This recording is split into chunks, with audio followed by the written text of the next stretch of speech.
So joining us now is Orange County Sheriff's Office spokesman Jeff Williamson. Jeff, you're in Lake Buena Vista. Can you give us an idea of what the area is like where the little boy was snatched by the alligator? It is a sandy beach area just outside of the resort itself. It's a very short beach leading to a small body of, well, leading to a shallow water area, which leads into a larger lake area. That's kind of the flow of it. It's a hotel, playground area, then there's a beach area, a small beach area, and then there's the water. Jeff, a lot of people are going to be wondering, was there perhaps a warning sign, any kind of warnings for the tourists there or people that are combing the beach to be careful for alligators? The only sign that's there is a no swimming sign, so people are told not to swim there, but there is no other signs or any other kind of warning signs in that particular area. Are alligators normally found in this body of water? You know, historically, we've looked back, there's not been any cases from this particular area of animal nuisance or, of alligator nuisance or alligator attacks. There's been nothing historically. We've looked back, we found nothing. This appears to be one of those freakish incidents that take place, a horrible, horrific, freakish incident, but there is no history of there being any alligator attacks or nuisance at this particular location. So you mentioned that there are signs up in the area. Do you know what the little boy was doing? Was he actually in the water or on the beach?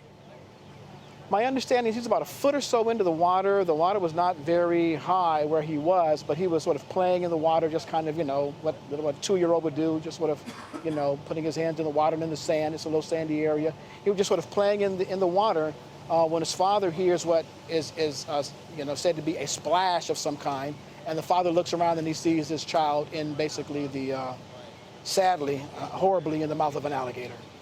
And what happened next there, Jeff? What did the father do? After this particular point, the father jumps in and he tries to wrestle the child out of the alligator's mouth. A struggle ensues. I believe the father received some sort of lacerations or cuts on his hand or arm. Tries to get the child out of the alligator's mouth. I think a lifeguard, which is fairly far away, tries to help, but it's not there in time. But his efforts to wrestle the child away from the alligator is unsuccessful. The alligator takes off into the lake with the child, disappears, and we get a call from, I believe, multiple individuals who either witnessed it or saw the commotion going on. The Reedy Creek Fire Department, which basically services Disney, arrived first. Disney already had some boats in the water because they do some sort of tours or something in that particular lake area. They were able to get over there fairly quickly. Fish and Wildlife came with their boats. They have a lot of boats in the area. And then the Orange County Sheriff's Office also has a marine unit. So all these boats are converging in this area to try to find this child, and it's just, and no one to this point has been able to find the child. We have something like 50 personnel between our helicopter, our dive team, our people in the marine unit. We had about 50 personnel here, and Fish and Wildlife had another almost dozen people here. So there are a number of people out here last night looking for this child, however, to no avail. Overnight, we had a trapper that worked along with Fish and Wildlife. The Sheriff's Office is not the expert. Fish and Wildlife is the expert. They brought in a trapper who was able to trap 4 alligators, and we were able to examine all 4 of those alligators to see if there were any evidence, and so far we could find nothing with these 4 alligators. We continue to search. We're bringing boats out with sonar, which, as you know, basically just sends a signal down and sends an image back up to be able to determine what's at the floor or somewhere in the water.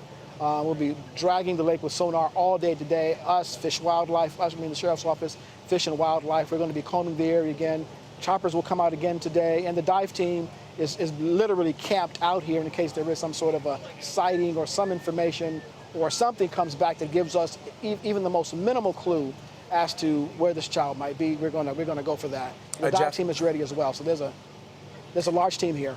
Jeff, the Reedy Creek Emergency Services says that the call came in first at 9:30 p.m. So it's dark out there. You have a no swimming sign there. Is it well lit? I'm just trying to get a sense of the area, and it is just sort of astounding that at that time a child would be playing in the water, although I'm just getting a sense of perhaps that's what people do at that time near that body of water. It's almost like a little area where people can go and sit. There's chairs out there. People can go and sit and relax. So it would not be unusual for people to be in that particular area. I think that's what that beachy area actually is for. And there was an activity that had taken place out there of some kind. I'm not certain what it was, But no, it is a location in which people should be able to go out comfortably with their children. There are chairs out there. It's a place to be out there, and I saw it last night. It's a place to go out and enjoy. Okay. So it would not have been unusual for people to be in that particular location at that particular time, even though it was somewhat dark. You know, Jeff, I imagine working for the Orange County Sheriff's Office, you've dealt with a number of cases that have to do with alligators. You mentioned that there's no history in this particular area, but you must have seen alligators go after people or animals or dogs before. What would prompt an alligator to do something like this? Not really our cup of tea. Fish and Wildlife are actually the experts on that, and they're out here giving lots of information as to why it would do that. I hear things about domesticating alligators and that kind of thing, and making them too comfortable around humans. That's conversation that I heard from Fish and Wildlife. We aren't the experts, but they do tell us that there are ways in which alligators feel more comfortable coming closer to shore and to individuals, and has to do with the interaction between humans and the actual alligators. Again, not the expert. Right, pretty scary stuff. Jeff Williamson from the Orange County Sheriff's Office, thank you so much. You bet.